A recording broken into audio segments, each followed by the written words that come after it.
guys, good morning, afternoon, evening, whenever you're watching this.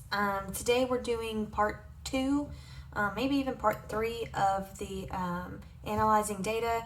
Today we're going to be looking at dot plots, bar graphs, and we might even move into circle graphs. I know we did some dot plots before, but we're going to look at it kind of like a different way. I hope everybody's doing good.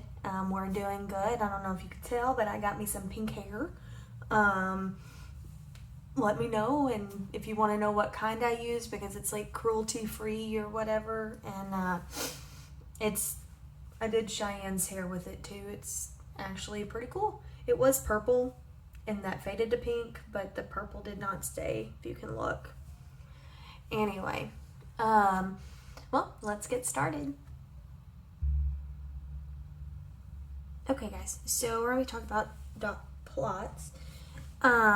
This is like a different layout than what we did previously, but these were numbers. On here is colors. So on this one,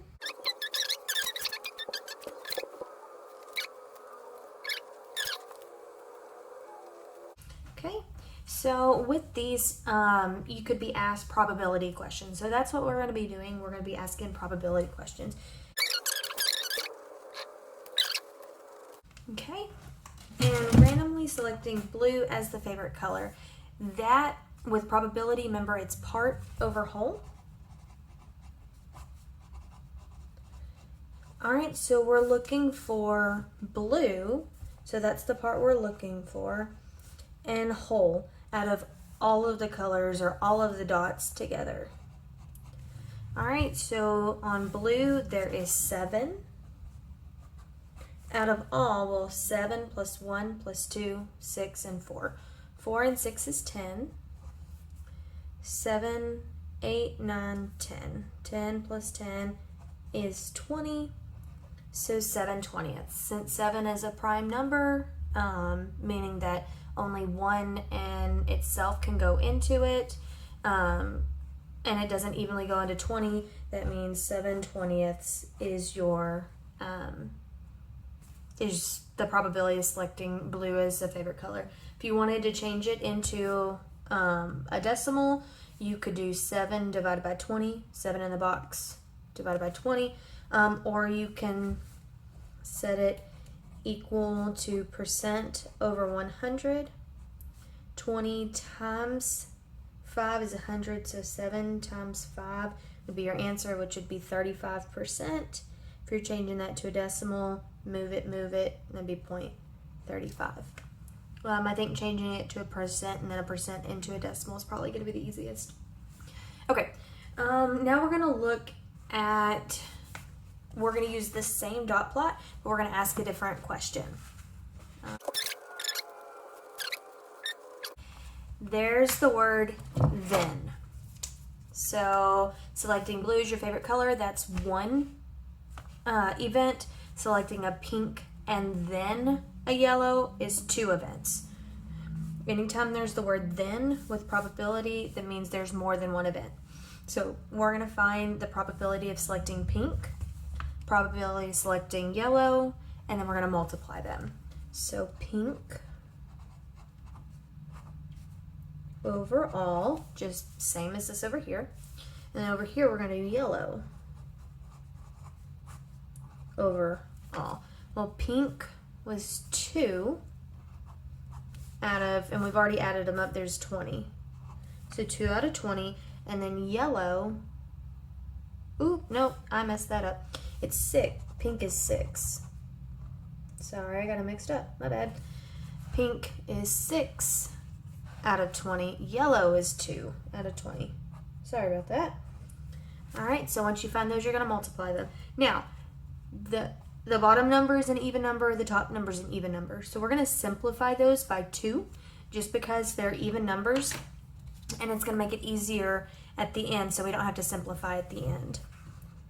So 6 out of 20 divided by 2, since it's even, 6 divided by 2 is 3. 20 divided by 2 is 10.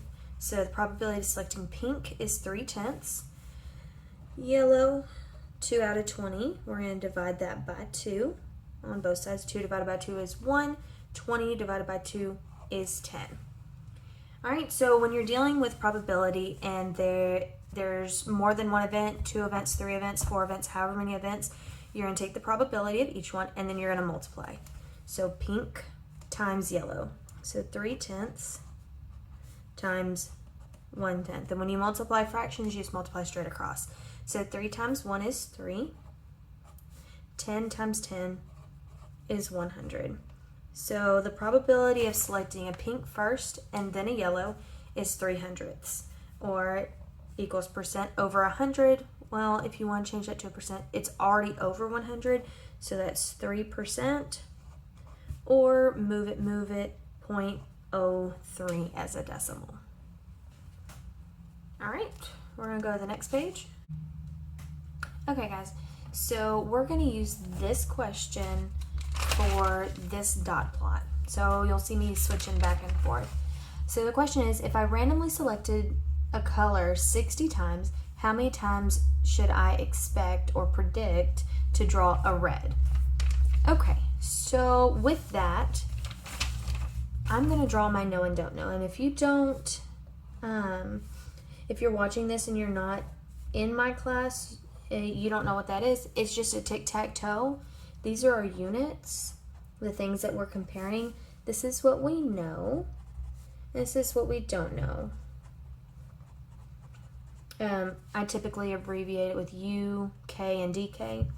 The units we're looking at is red out of all, and what we know. What you know here comes from the table.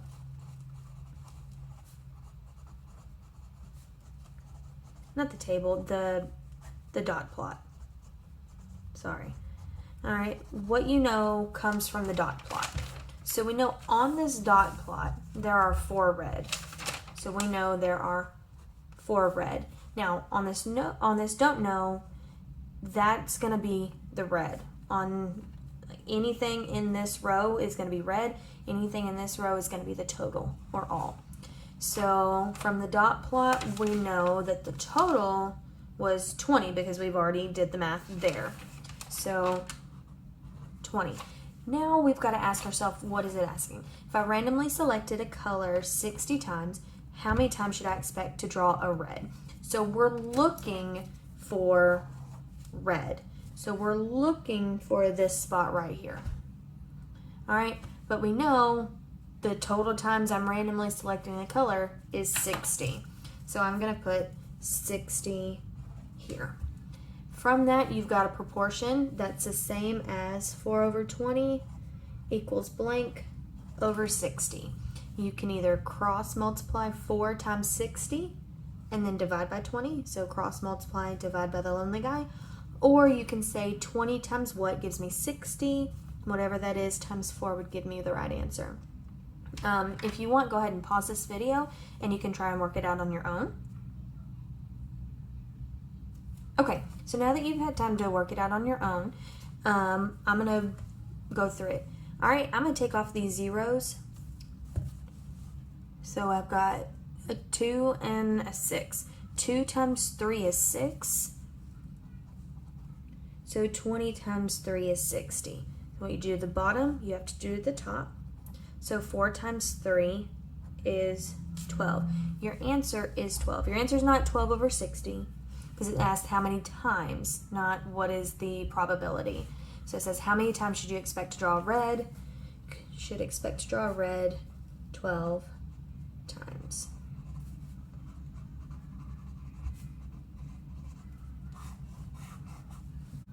All right, guys. So this one is a bar graph.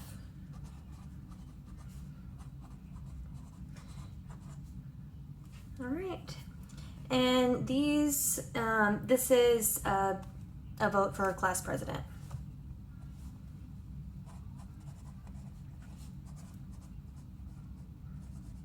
Okay, now the STAR test is not going to ask you something like, which of the following students won the vote? Well, of course it's Trisha. That's 3rd, 4th grade stuff. okay, they're going to ask you more along the questions of the girls, Sue received what percent of the votes? So we're going to say, okay, let's look.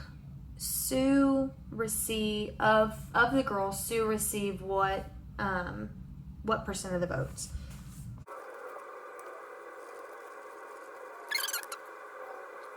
I'm not great with wording these, but you get the gist. So what percent of all the girls did Sue receive? Well, we're looking for Sue out of all, and we're making that into a percent. So equals percent over 100. So Sue, if you look at hers, and I did my best. I'm doing this by hand. And so like Sue is right in the middle between 20 and 30, so she's 25. I'm gonna go ahead and do that for all of them. All right, so we're looking at Sue out of all the girls. So for right now, we're not worrying about John or Andrew. We're just looking at Trisha, Sue, and Kathy. All right, Sue received 25 votes out of how many total? Well, we've got to add it 35, 25, and 15.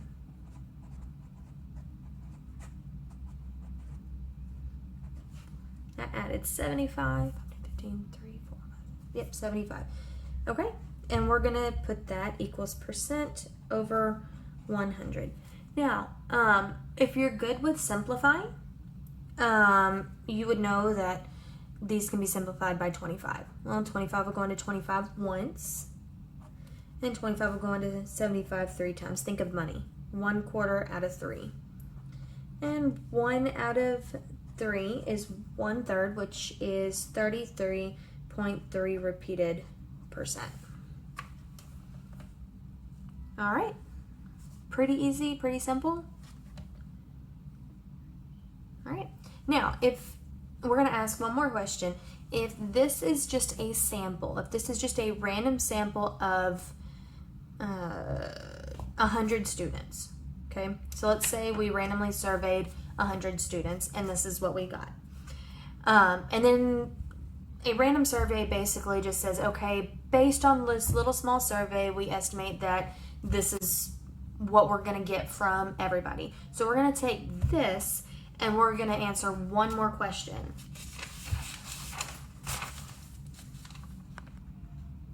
Okay, so if there were 350 votes, how many votes can you expect Kathy to receive? I know, I'm really not good with wording. All right, so if this was a random sample, how many people would you expect to vote for Kathy out of the 350 votes? Well, out of the 100 votes, Kathy received 15. All right, so just like before, we're gonna do our know and don't know.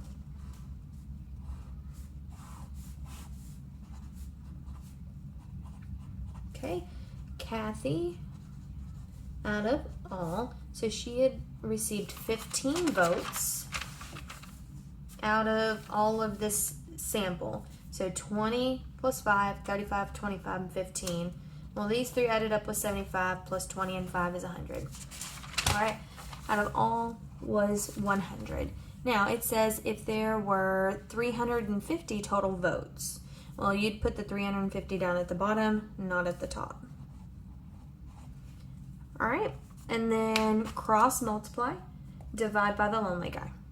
Go ahead and pause this video and give you time to do it on your own. Okay, I got when I cross multiplied, I got 5250, and now I'm dividing by 100. 5250 divided by 100. There's 2 zeros, so I can move the decimal place 2 places over. Instead of dividing it out, it's going to be 52.5.